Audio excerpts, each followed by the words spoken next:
They locked him in a small prison cell for 27 years. Why? Because he wanted freedom for his people. But when he finally walked out, he didn't hate anyone. He forgave them. And later, he became the president of the same country that once jailed him. His name was Nelson Mandela. Nelson Rolihlahla Mandela was born on July 18, 1918, in a small village called Mvezo in South Africa. His father, Gadla Henry Mfakanyiswa, was a respected local chief. But after he refused to obey a colonial officer, he lost his title. The family had to leave Mvezo and move to the nearby village of Kunu. There, young Mandela herded cattle, listened to stories around the fire, and quietly dreamed of a life filled with dignity and freedom.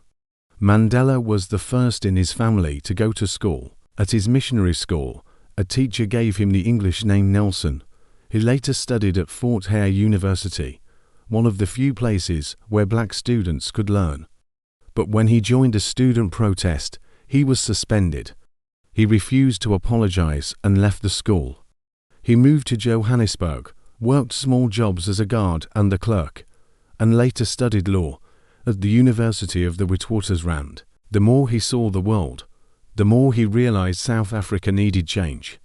In 1948, the government created apartheid. It wasn't just racism, it was a full system that separated people by skin color. Black South Africans could not vote, had to carry passbooks inside their own country, lived in separate areas, and had almost no access to good jobs, schools, or healthcare. Some people were arrested just for walking into the wrong neighborhood. Mandela joined the African National Congress (ANC) and helped create the ANC Youth League. They protested unfair laws, organized boycotts, marched peacefully, and raised their voices, but the government answered with violence. In 1960, in the town of Sharpeville, thousands of people protested the passed laws. Police opened fire. 69 people were killed, many shot in the back while running away. The massacre shocked the world.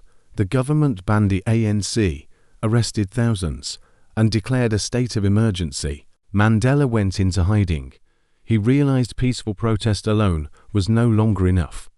In 1961, he helped form Umkhonto we Sizwe, the Spear of the Nation. Their goal was sabotage, not harming people, but targeting systems that kept apartheid alive. In 1962, Mandela was arrested. He was accused of leaving the country without permission and organizing protests. He got 5 years in prison. But while he was jailed, police found secret documents that showed plans for sabotage. Mandela and others were put on trial again. In what became the famous Rivonia trial, the government wanted to execute them. Mandela stood in court and gave a powerful speech. "I have fought against white domination, and I have fought against black domination. I believe in a free and fair South Africa. It is a dream I am prepared to die for." Instead of death, he received life in prison. Mandela was sent to Robben Island, a cold and harsh prison. His cell was tiny, no bed, no toilet, just a mat on the floor. He worked every day breaking rocks. He could get only one letter every 6 months, and to short visits a year.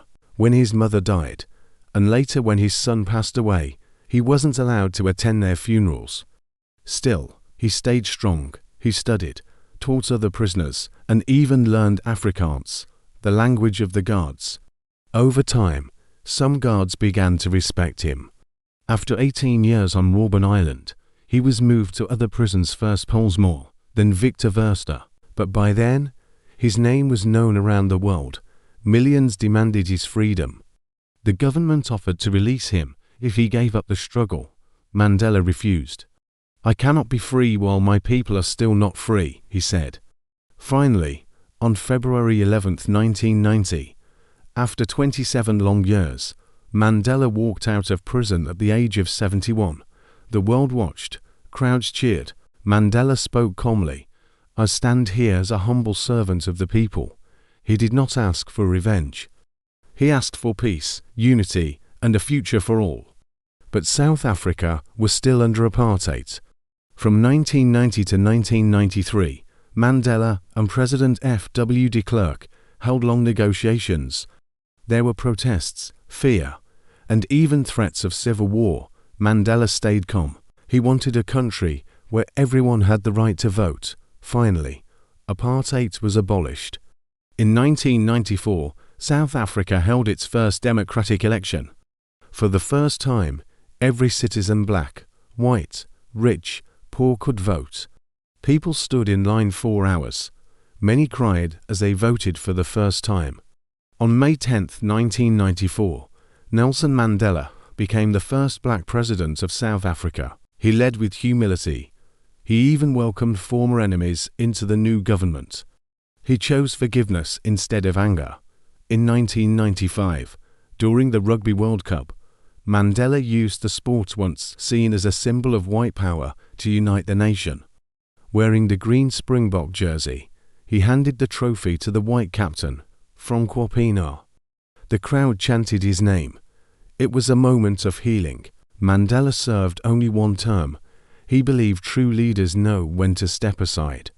After retiring, he continued to fight for peace, education, and human rights. In 2013, at the age of 95, Nelson Mandela passed away peacefully. Leaders from all over the world came to honor him. But his message lives on. It always seems impossible until it is done. Mandela received the Nobel Peace Prize in 1993, along with many other awards. His birthday, July 18th, is now International Nelson Mandela Day, a day to help others. Nelson Mandela took pain and turned it into peace. He spent 27 years in prison, but came out ready to forgive. He led with hope, not hate.